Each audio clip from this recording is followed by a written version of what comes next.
Hello friends, तो कैसे हैं आप सभी। तो आइए आज की क्लास में हम लोग देखेंगे नेक्स्ट क्वेश्चन यानी कि पांचवा क्वेश्चन। हमने पिछले क्लास में चौथा क्वेश्चन कर लिया था और पांचवा क्वेश्चन कर रहे हैं क्योंकि थोड़ा थोड़ा करके आपको भी अच्छा लगेगा। एक ही साथ दे देने से 1 घंटा 1.5 घंटा आप उतना ऑनलाइन पॉसिबल नहीं हो पाता है। बहुत रेयर केस में स्टूडेंट हैं जो लगातार 1 घंटा 1.5 घंटा अपना ऑनलाइन बैठ के देते हों। उनको 20 से 30 मिनट अधिकतम हो जाएगा, इसके बाद तो वो हट ही जाते हैं। तो इसलिए कि क्वेश्चन करके आप देख सकते हैं जब आपको टाइम मिले तो खाते पीते बैठते उठते घूमते फिरते अब 5 मिनट से 6 मिनट का एक वीडियो आएगा आपको और उसमें आप एक क्वेश्चन कर जाओगे और हो सकता है वही देखने के लिए भी मिल जाए एग्जाम में, तो बड़ा और भी आपका अच्छा हो जाएगा। तो चलिए देखते हैं। और पांचवा जो क्वेश्चन हमारा कह रहा है वो कह रहा है कि 21 सेंटीमीटर की त्रिज्या है और जिसमें आपका एक जीवा द्वारा बनाया गया ये वृत्तखंड है और त्रिज्या द्वारा ये बनाया गया त्रिज्यखंड है।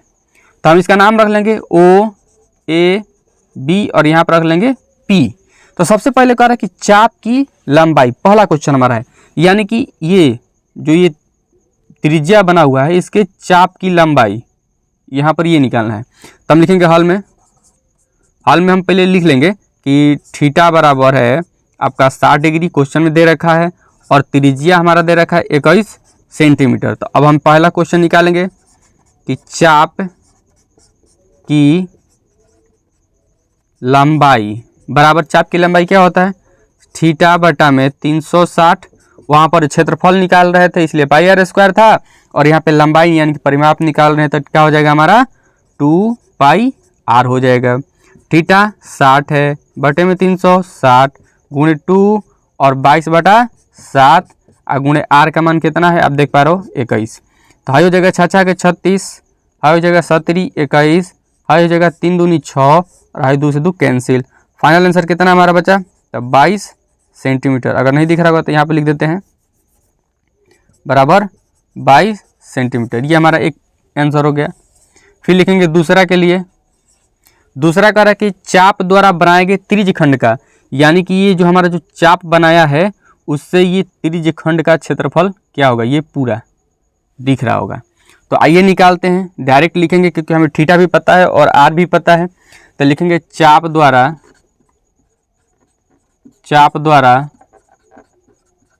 बनाए गए त्रिज्यखंड का क्षेत्रफल बराबर, यहाँ पे आप देख रहे हो क्वेश्चन ही है। तो त्रिज्यखंड का क्षेत्रफल क्या होता है हमारा, वही हो जाएगा थीटा बटा में 360 गुणे पाई आर स्क्वायर। तो थीटा का मान हमारा दे ही रखा है कितना 60 बटा में 360 और गुणे पाई के मान 22 बटा 7 और आर के मान है 21। तो 2 बार है तो 21 21 छः के 36 7 21 3 दूनी 6 और 2 सही कट गया 11 बार में, है ना।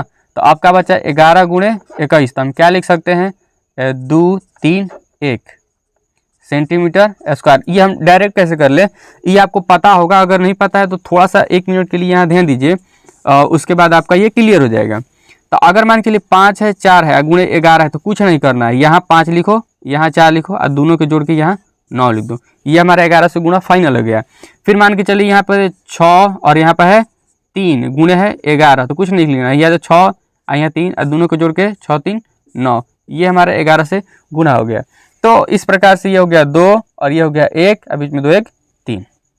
अब उतना लंबा लिखने के लिए क्या जरूरत है, डायरेक्ट बना लो। उसके बाद हम लिखेंगे यहाँ पर तीसरा, और तीसरा कह रहा है कि संगत जीवा द्वारा बनाए गए वृत्तखंड, यानी कि ये जो जीवा हमारा है ये वाला ए बी, तो इसके द्वारा बनाए गए वृत्तखंड का क्षेत्रफल ये बनाना है। तो आपको पता होगा कि ये बनाने के लिए हम क्या करेंगे, पूरा त्रिज्यखंड में से इस त्रिभुज का क्षेत्रफल घटा देंगे। जो हमारा त्रिज्यखंड है ये वाला, उसमें से हाई केवल अगर घटा देंगे तो हाई भाग निकल जाएगा, है ना। तो आइए बनाते हैं, डायरेक्ट लिखते हैं संगत जीवा द्वारा बनाए गए वृत्तखंड का क्षेत्रफल क्या हो जाएगा, तो त्रिज्यखंड लिख लेंगे नाम ओ ए पी बी